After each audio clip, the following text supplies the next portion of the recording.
నమస్తే.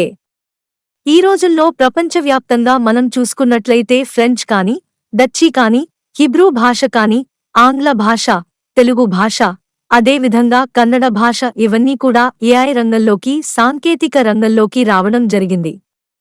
దానికి ప్రధాన కారణము ఆయా భాషలలో నిత్యం నిరంతరం సంభాషించడము మరియు ఇతర భాషలలో ఉన్నటువంటి సాహిత్య విషయాలను ఆయా భాషలోకి అనువాదం చేసేటువంటి శిక్షణాత్మ అనువాద వ్యవస్థ ఉండటమే.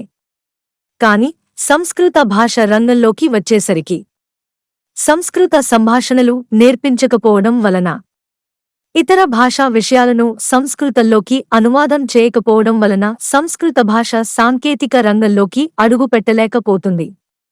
సంస్కృత భాష అభివృద్ధి చెందాలంటే మనము సంస్కృతంలో అనర్గళంగా సంభాషించేటువంటి గురు శిష్యులను, సామాన్య ప్రజలను నిర్మించుకోవాలి.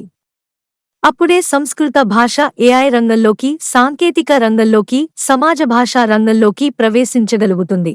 సంస్కృత భాష భవిష్యత్తులో కూడా సాంకేతిక రంగంలోకి అడుగుపెట్టకుండా ఇదే విధంగా మార్కుల భాష వలె కొనసాగినట్లయితే భవిష్యత్తులో సంస్కృత భాషకు, సంస్కృత భాషా సాహిత్యానికి, సంస్కృత భాషా గురుశిష్యులకు మహా ఉపద్రవం కలిగేటువంటి అవకాశం ఉంది.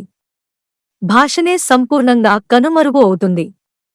నేటి పిల్లలకు మనం సంభాషణ సంస్కృతం అనివార్యంగా నేర్పించాలి.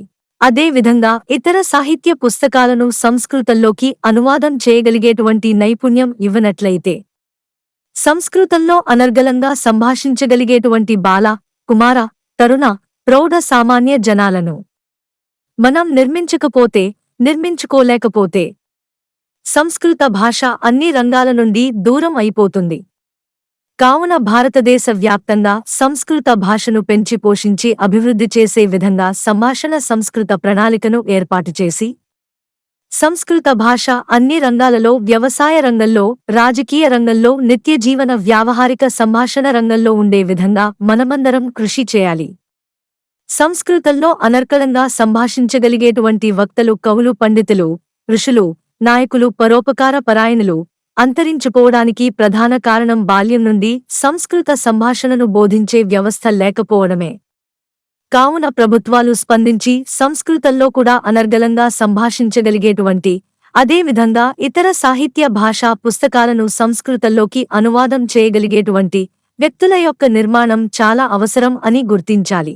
అదేవిధంగా భాషా పండితులు, గురు శిష్యులు, సమాజంలో ఉన్నటువంటి మాతరహ పితరహ తల్లిదండ్రులు, అధికారులు, అన్ని వర్గాల ప్రజలు సంస్కృత సంభాషణ యొక్క ఆవశ్యకతను గుర్తించాలి.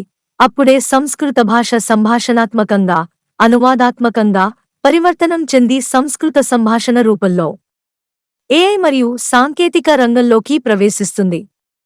ధన్యవాదాలు. సమర్పణ సంభాషణ సంస్కృతం వార్తావాహిని.